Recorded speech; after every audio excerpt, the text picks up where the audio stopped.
and welcome to At Home today. We're always glad that you dropped by. You know, a few months ago, I guess it is now, Oprah Winfrey, who does a talk show on ABC, for ABC, she gave away 276 cars. Is that awesome? I tell you, I watched it that day. I thought it was fabulous. I thought, to give like that, somebody has to have a heart inside that loves to give. I mean, can you even imagine? I know everybody's thinking, boy, I wish that would have been me. I could have used a new car. Well, yeah. But you know, the world is full of givers and takers. She is obviously a giver. She is obviously a very wealthy woman. You know why? Because she gives. The one that holds everything and says, give me, I want, I'm a taker. And you've all have them in your life. We all do. There's the givers and there's the takers. Can I ask you, where are you in the picture? Are you a giver? Does it give you joy to give to people, to bake something for someone and just give it to them, or to do something for someone, to go to their house, maybe cut the grass for them or whatever? Maybe somebody's, infirmed and needs help to do some cleaning, or to just clean off the sidewalks when it snows. Do you love to go and help them, or are you the one that sits back and says, boy, nobody ever helps me. I wish somebody would do something for me? Well, guess what? The Bible says that the liberal soul will be made fat. No, that doesn't mean fat. That means your heart will be full. You will be so happy. You will be full of the goodness of God when you think of someone else. So today, that's what we want to do. Make an effort to think out of your little box. Take a step out and say, what about the guy next door? What about the person I'm sitting next to in church? What about the guy that checks me out down at the grocery store? Give him a compliment. It doesn't cost you one nickel to say, boy, you did a great job. Hey, thanks for helping me today. Thanks for this or that. Just be liberal in your giving to the work of the Lord, in your giving to ministries like Cornerstone Television, to your family, to your friends, to your loved ones, and to yourself. Take some time. If you need some time for you, take it. It'll be all right. Well, today we're doing some goodies with apples. This time of the year, apples always taste good. And today we're going to do apple strudel and an apple loaf. And we'll be back to start the program and in the kitchen getting the recipes ready in just a moment. But first, here's today's at-home hint. To keep bread fresh when freezing, tuck a paper towel into the bag with the bread or rolls. The paper towel will absorb the moisture that usually makes breads mushy when thawed. For updates, pictures, stories, and more, like us on Facebook. To watch hundreds of classic episodes, subscribe to us on YouTube. And to get hundreds of free recipes, visit ctvn.org/athome. Well, if you're joining us right now, you're just here in time because we're grating apples for our apple loaf. And you need about a cup of freshly grated apples. Now, I like to use the, like a Gala or a Rome or a Macintosh. You don't want to use an eating apple like a Red Delicious because they just don't get soft enough. So you just peel them and you take the core out, the seeds and everything, and then you just get your trusty little grater and you just keep grating just like that. And this will give you about a cup. You want to do it on the same size grate as you do like a coleslaw. If you're making fresh coleslaw like that, that works great. And also, you could do this in your not your microwave, of course not, but in your food processor, that would work also. Sometimes that makes it a little too fine, and then it gets lost in there in the cake, and you don't really get that apple taste like you want to taste that little bit of a chunk there. I think we probably have about a cup here. This is the stuff you want to do ahead of time before you start to put together your apple loaf, because apples don't stay nice too long. In fact, they will brown up very quickly for you. I'm just going to put that aside because, first of all, we have to do the batter for it. And this is just, clean up around here a little bit. This is just 1/2 cup of butter. Okay, you get that nice and soft.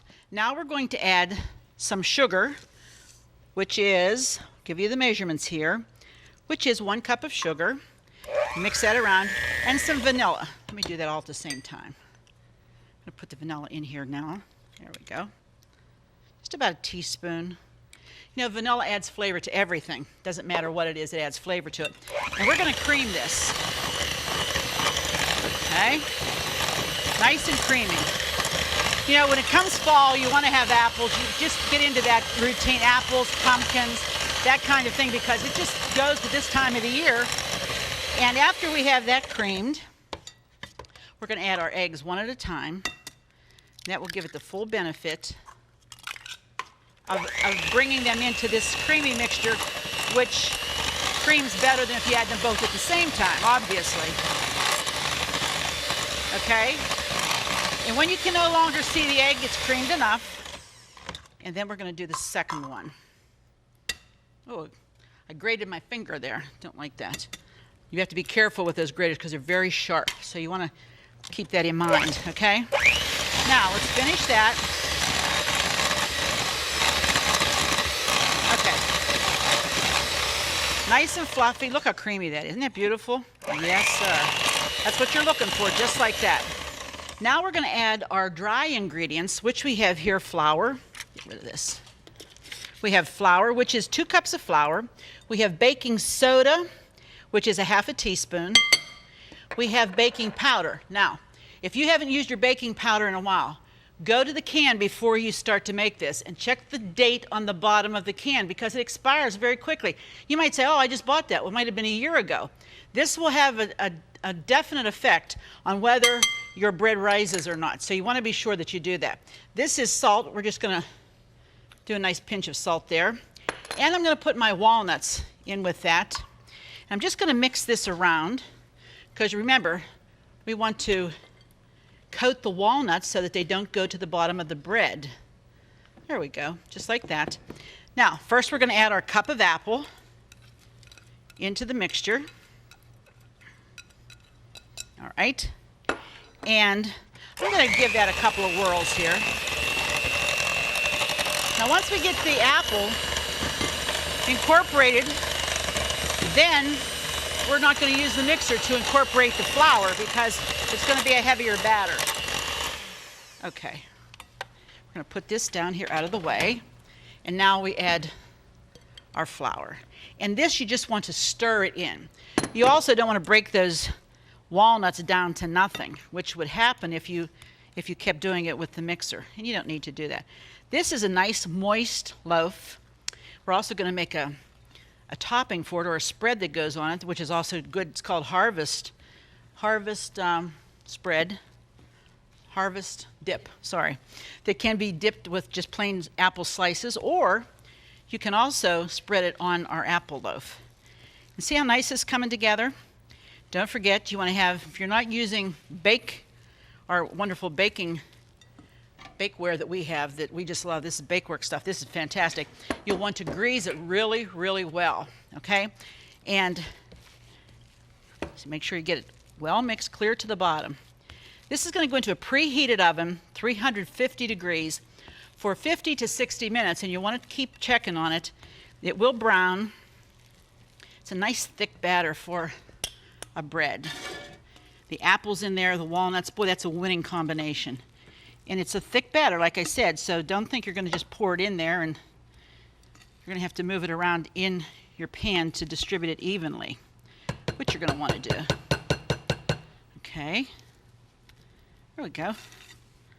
All right. Again, make sure that your oven is preheated because that's really important. Get that last little bit off of there. Get that last little bit out of the pan or out of their bowl. That's somebody's bite. Right, Terry? One of the girls working over there. Hey, we got to get that out. That's, my mother says, that's somebody's bite over there. Pat says, yep, that's what she learned. Okay, here we go. We're going to put this, distribute it, get it. I can't caution you enough to get it into the corners. Even in the corners, if it's higher in the corners, it's better. Have you ever had a loaf that goes like this and the ends are real low and the middle's high? Because most of the dough was in the middle, and it cooks that way. If you want it to be an even shaped cake or bread, whatever you're making, make sure the corners are full, even a little higher than the middle. Okay, there we are. We're going to the oven with this for 50 to 60 minutes, and this one up here, 300, we have two ovens, I have to remember which one it is, 350 degrees. We're going to set our timer, and as we do, we're going to take a break, and we'll be right back. If you love At Home with Arlene Williams, then subscribe to our YouTube channel. We have hundreds of episodes with all your favorite recipes, holidays, and friends. Say hi to your fan club. Hi, fan club. And don't forget to click the bell so you'll never miss another episode of At Home. Well, we have our apple loaf in the oven, and it will be baking for 50 minutes. And you want to be sure you preheat that oven. It's always important. Next, we're making apple strudel. I've seen this, smell this delicious concoction for so long, and I'm making it easy for you today. First of all, we're going to have our box of phyllo. Now, this comes in the real long box or the smaller 2-package. This is the 2-package size, okay? You have to defrost this, like if you're going to make them today, defrost it the night before by putting it in the refrigerator. It comes frozen, okay? Then I have about it's actually 1 pound of apples, and these happen to be Gala apples, all right? Because they're a really good apple for this. And you want to slice them thin, not like you do for pie, because these need to be really thin because they're going to cook up. You want them to cook up. And to that, we're going to add a couple of tablespoons of sugar. This is not a real sweet thing, okay? And some brown bread crumbs. You say, what the heck is brown bread? Like pumpernickel, a dark brown bread. And what this does is adds the thickening when these apples start to cook and the juice, this absorbs the juice. So this is supposed to be 2 slices of brown bread crumbs. And I did these in the food processor to get them that fine, because you really need that, more or less. Then we have some currants, about 1/4 cup of currants, and about 1/4 cup of golden raisins. You know, and my grandmother used to send us her nut rolls at Christmas time. She had golden raisins, and I used to think, oh, they are so fabulous. Mom always used the big old brown ones, you know, the regular ones. But these just, to me, always made it look like, wow, these are really special. That's what a kid thinks, you know. And then here we have just some cinnamon. And what you're going to do is make sure that this covers all over the apples. Okay? Make sure it covers well. And then set those aside. Now, on your cookie sheet that you're going to make your phyllo on, make your strudel on, you're going to start, we have our butter melted nicely here. And we're going to start, clean up a little bit, by making it directly on here so you don't have to lift it and move it, which is one of the things I like. Okay, this comes wrapped. You have to keep this covered. You have to keep it cold right until you're ready to use it. And then you're going to take a couple of sheets at a time. Keep the rest of it wrapped up in this paper and keep it cold. If you're going to take a long time to do this, I'm going to work pretty fast today, I would put that back in the fridge. But I have several sheets here, and I'm going to take some of them apart because see how it does this? It will dry. Doesn't matter. Nobody's going to see that. Don't worry about it on this particular layer. But then all you're going to do is paint. Don't you love the paint? Well, not really, but this is fun painting. And you're just going to paint butter, melted butter, over your phyllo. Make sure, because that's what's going to keep it moist, and that's what's going to make it flake. You know, use that a lot in when they're making like spanakopita or baklava, those wonderful Greek dishes that we all love. So layer after layer, I would say several layers. I'm going to use probably half of this roll to make one, which means this amount will make 2 this size. If you get the real long phyllo dough, then you'd put that on a bigger cookie sheet and it would make 1. We could not find the real long, so we're just making 2 smaller ones. And you know what? It'll be okay. It'll be fine. Now, because these are smaller, okay, I'm going to stagger them to make it a little bit wider because that's not quite wide enough for what I want to do. Don't fight me now, you guys. Do not fight me. Here we go. I'm even going to, this almost feels like it's tissue paper. It doesn't even feel like it's real. But it is. Okay, we're going to put another sheet on top of that because that will work. Under these lights, these conditions are not conducive to that. but you do want to keep it nice and moist. And again, every time you lay down a layer, you have to butter it. See, that's not even going to show. The final product, you'll never even notice that's there because this stuff puffs and all bakes together. Now we're going to do a couple more layers. And again, I would stagger it back. I would probably break this into 2 more layers, but for time's sake, you know, I mean, you can do it on every layer, but at least 3 or 4 layers should be buttered, really well buttered, like I'm doing. Some people don't do it as much butter as I'm putting on because they're doing more layers, and it's just a, you know, just quickly they're buttering and lightly. But I'm not doing that, so I really do 1 more layer here. You get the gist of this, I'm sure. It's not hard, not rocket scientists have to be for this to work. It works. Now, once you have your apples ready, again, you want to make them and keep them in like lemoned water because it needs the acid so that they don't turn brown. Once you have those ready, do that prep before you start this part. It's really important. Okay, we're there. Now, we'll take our apples, and I'm going to put them right down the middle this way. Again, this is enough for 2 because I still have phyllo left. So you don't want to use all the apples. And those goodies, that brown bread and raisin stuff down in there, you want to be sure you get some of that on with these apples. And you kind of just form it in a line straight down the middle, like so, like that. This is so fabulous. When you go to eat this, you say, oh my. You're going to roll it like a roll. You can even roll it like this, which works fine. And you want to tuck the ends in, or just turn them under, but you want to make sure that everything, there we go, is captured. Okay. Now on the top of this, and again, if it were you, you'd be making another roll. At this point, you could freeze these if you wanted to, and just bake one at a time. But you definitely want to cover the outside again with butter. All right? And your oven has to be on 400 degrees preheated. Really, really important to do that. This is one of the easiest streusel recipes I've ever found, and I thought this is a doable thing. We can do this. Sometimes you're, you know, intimidated by some of this stuff, but we don't have to be intimidated by this one. Then we're just going to sprinkle a little bit of sugar right over the, oops, too much there. Just a little bit, you don't need a lot, over the top. 400 degree oven for about 20 to 30 minutes. After 20 minutes, start checking it for the browning because you don't want it to get too brown. And when you bring this out, I tell you, with a scoop of ice cream beside it on a plate and a cup of coffee in your right hand, yummo. Okay, we're going to take a break. When we come back, we're going to be in the dining room with our apple loaf and a wonderful dip that we're going to make. I'll tell you about it. It's real easy. And our apple strudel. We'll be back in just a minute. To get all the recipes from today's show, plus hundreds of others, just click the link in the video description or visit our website, ctvn.org/at-home.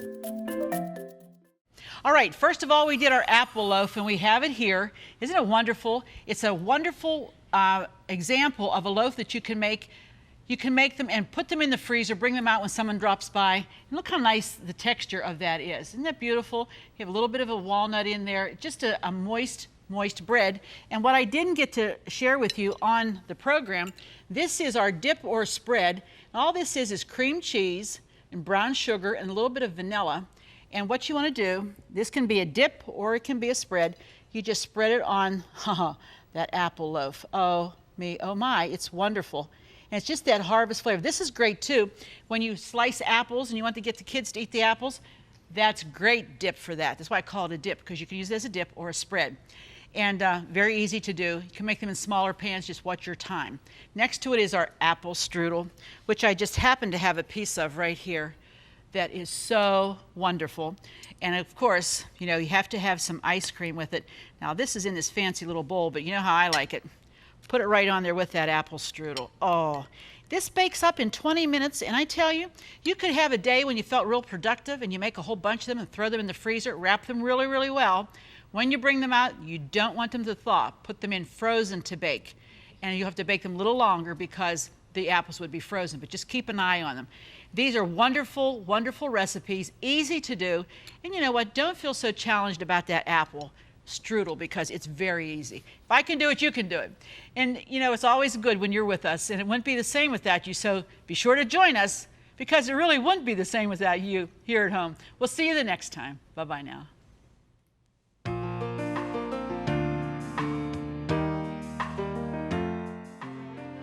Furnishings provided by Levin Furniture, featuring Lane's Country Living Collection. Food provided by Jordan Banana Company, wholesalers of fresh fruit and vegetables in Trevosburg, Pennsylvania. Don't forget to click the subscribe button so you'll never miss another episode of At Home.